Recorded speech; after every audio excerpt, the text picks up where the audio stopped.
നിങ്ങളുടെ ഇഷ്ട പരമ്പരകൾ എക്സ്ക്ലൂസീവായി സൺ നെക്സ്റ്റ് ആപ്പിലൂടെ തികച്ചും ഫ്രീ ആയി ഇപ്പോഴേ ആപ്പ് ഡൗൺലോഡ് ചെയ്യൂ.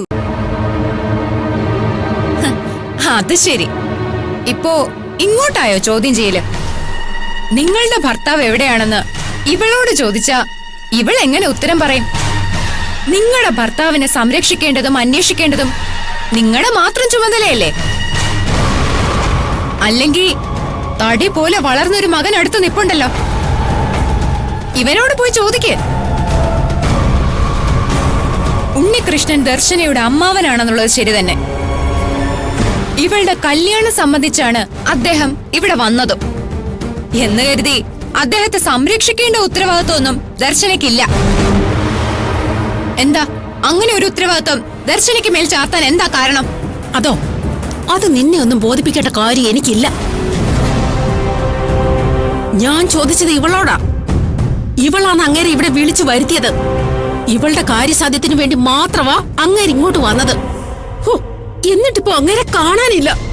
ഞാൻ എവിടെ പോയി അന്വേഷിക്കണം? ആരോട് ചോദിക്കണം? ഇവൾ അതിനുത്തരം പറഞ്ഞേ പറ്റൂ, അല്ലെങ്കിലേ ഞാൻ പറയിപ്പിക്കും. ഇത്രയും നാളും ഈ അമ്മാവൻ എവിടെയായിരുന്നു? നിങ്ങളുടെ കൂടെ അല്ലേ ആ പാവ മനുഷ്യൻ ഇത്രയും കാലം അടിമയെ പോലെ ശ്വാസം മുട്ടി കഴിഞ്ഞത്? എന്റെ അമ്മയുടെ പേരിലുള്ള വീടും തട്ടിയെടുത്ത് എന്നെയും എന്റെ അനിയത്തെയും രാത്രിക്ക് രാത്രി തെരുവിലേക്ക് ഇറക്കി വിട്ടു. നിങ്ങളാണോ എന്നോട് ന്യായം പ്രസംഗിക്കുന്നത്? എന്റെ അമ്മാവനെ നിരന്തരം പീഡിപ്പിച്ച് കൊല്ലാക്കൊല്ല ചെയ്തിട്ട് എത്ര കാലം പട്ടിണി കിട്ടും? വീട്ടില് വായും കയ്യും ഒക്കെ കെട്ടിയിട്ട് മുറിയിൽ പൂട്ടിയിട്ടില്ലേ? ഭർത്താവിനെ വേട്ടയാടിയതിന് നിങ്ങളുടെ പേരില് പോലീസ് കേസ് പോലും ഇല്ലേ? നിങ്ങളാണോ എന്നോട് പ്രസംഗിക്കുന്നത്? ആ പാവം മനുഷ്യൻ ആർക്കും അറിഞ്ഞോണ്ട് ഒരു ദ്രോഹം ചെയ്തിട്ടില്ല. ഒരപ്പാവിയാ.